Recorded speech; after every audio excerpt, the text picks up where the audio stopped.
Sports News.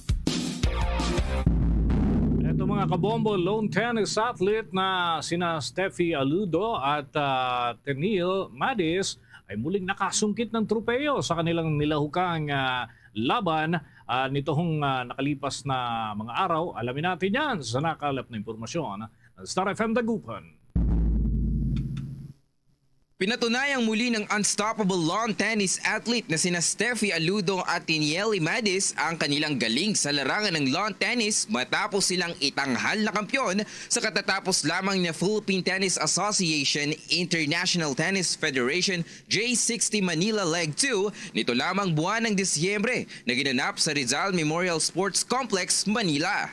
Pinataob ni Madis at Aludo ang mga bansang nakalaban sa nasabing kompetisyon gaya na lamang ng Korea, Indonesia, Thailand kung saan itinanghal silang kampyon sa women's doubles at naging kampyon din na si Madis sa singles category na tinalo ang pambato ng Korea na si Ji Yeon-ho. Sa eksklusibong panayam ng Star FM Dagupan sa dalawang atleta, ibinahagi ni Aludo ang ilan sa kanilang mga strategies sa most challenging opponent nila na Korea.